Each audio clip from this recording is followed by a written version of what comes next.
emerge certeza de que habían mentido. Y esto tiene que ser investigado.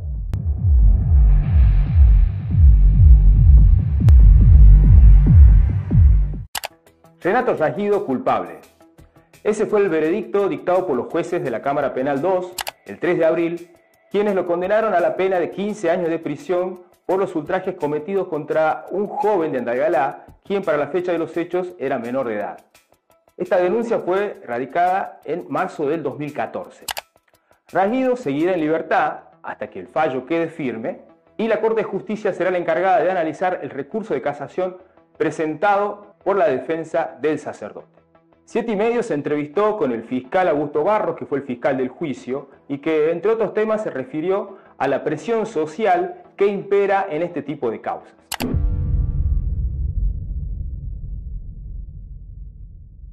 Son las familias las que se tuvieron que ir del lugar. ¿Quiénes son los que reciben más presión? Recordemos el tema de Gutiérrez, el tema de Pachado, que nunca llegó a juicio por otras razones, y este caso. En todos los casos, quienes tuvieron que retirarse de su lugar son los que acusaron. Y la primera pregunta que yo me hago en esta causa, sobre todo cuando hay una persona de muy corta edad, un individuo, mujer o varón de corta edad, ¿qué motivo tiene para mentir? ¿Quién gana con la mentira? ¿Y quién pierde con la mentira? Someterse al escarnio público, a que lo señalen, a que lo traten como lo trataban a este chico en la sociedad, vinculándolo al sacerdote, pero de forma despectiva. Entre el hecho y la denuncia pasaron 2 años. ¿Por qué? ¿Y cuál fue el detonante? El menor, por razones que usted conoce, no lo voy a nombrar, se quiso suicidar. Y ahí se destraba el motivo y el momento. La estrategia defensiva de Rasguido consistió en manifestar que no estuvo en Andalgalá para la fecha de los hechos. Esta coartada fue uno de los puntos principales de discusión durante el debate.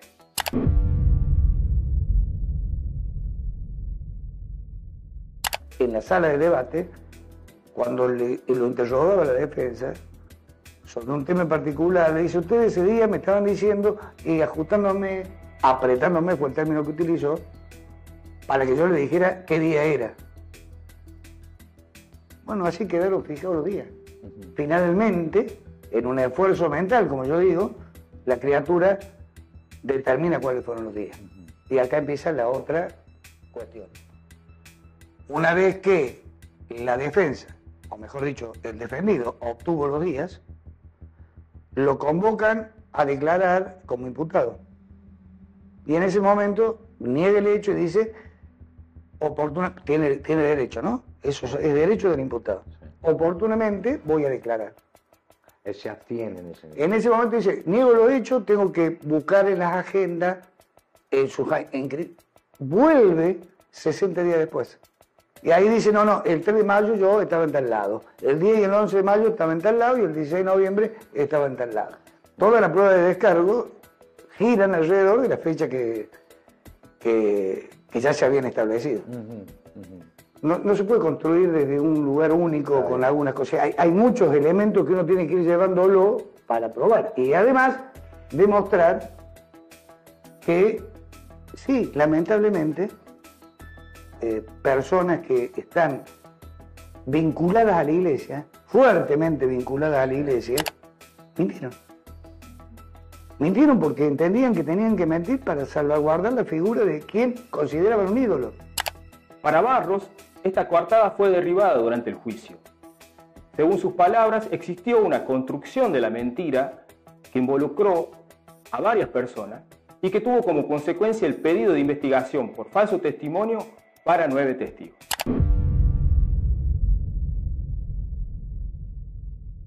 Le cuento un solo caso, hasta parece cómico, si no fuera trágico.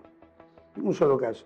Un testigo que lo sitúa al padre en determinado lugar, manifiesta sistemáticamente que se acordaba porque era el 11 de mayo, fecha vinculada a Fray Mamerto de Ajiú. Que ellos tenían un grupo de oración que se llamaba Fray Mamerto de Ajiú. que ellos hicieron que el padre estuviera presente ese día porque quería estar presente para el día 11 de mayo porque era Fray Mamerto de Hugh, que eran devotos de Fray Mamerto de Hugh. Le pregunté qué había pasado el 2 de septiembre de 2021. No me supo responder. Fue el día que beatificaron a Fray Mamerto de Hugh. Hubo integrantes de la curia, sacerdotes, que no había ahí la más mínima duda de que se sintió a mentir.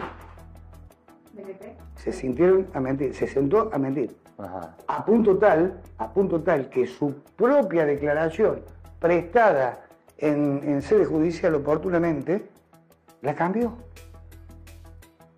O sea, ¿cuál será la devoción que se puede tener? ¿Cómo la cambió? La cambió. Él había manifestado que había estado con el padre el día 10 de noviembre a las 11 de la noche. Por cuerda separada, en una agenda que es un vademecum de mentira, estaba anotado que el padre había salido de Andalgalá a las 10 de la noche. De Andalgalá a la capital hay 285 kilómetros. Es imposible que a las 11 hubiera estado. Cuando detectan eso, en sede judicial, este testigo dice, no, yo no lo vi a la noche, pero si usted dijo que lo había visto. Por supuesto que ahí... ¿Qué explicación dio? No, que no era así. Él se rectificó que no era así. O sea, no le importó la situación. Caídas las coartadas, la del 3 de mayo, la del 10 y el 11, no los voy a... Porque se cae la coartada, tampoco lo voy a torturar con eso. Y la del 16 de noviembre, como jugaron con esas fechas, como esa fecha sostuvo la acusación, ahora bien, todo eso no existe. No lo pudieron probar. Todo eso fue mentira. Bien, entonces nos queda que en las fechas establecidas, Raído estuvo en Andalgalá. Nos queda que en las fechas establecidas, el día 3 de mayo, a tal hora pasó tal cosa, el día 10 salió rumbo a Conquija a las 10 de la noche, y ahí se fue construyendo la verdad de los hechos. Emerge certeza de que habían mentido.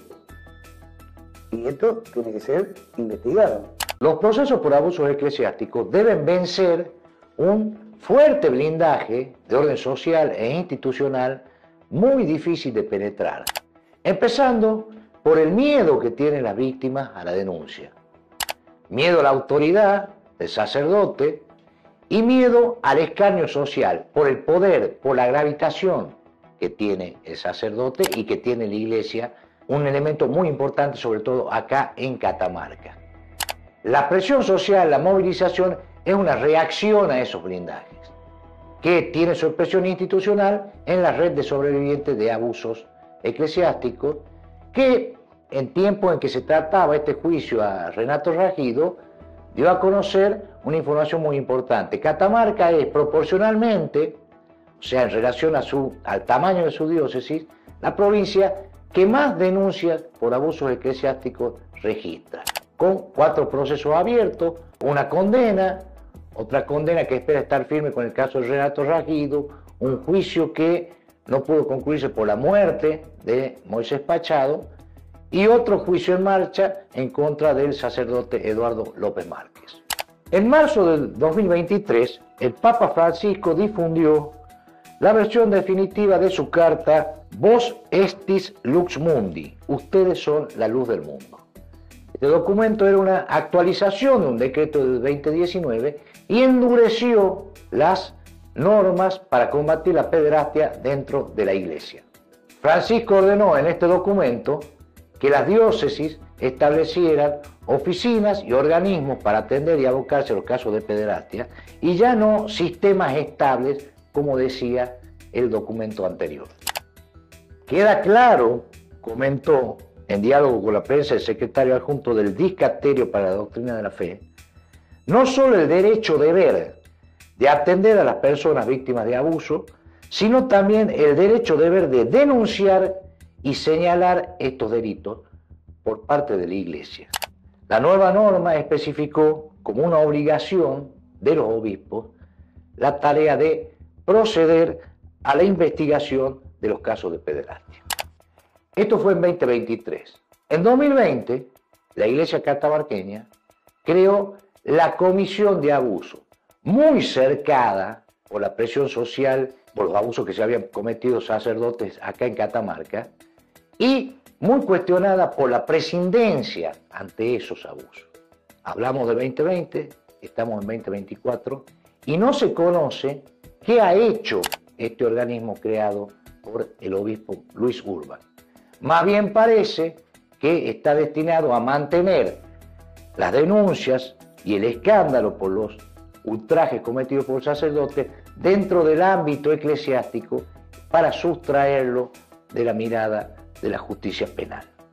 En este sentido, la Iglesia de Catamarca todavía debe demostrar si tiene la misma solvencia para combatir la pederastia que para los negocios inmobiliarios.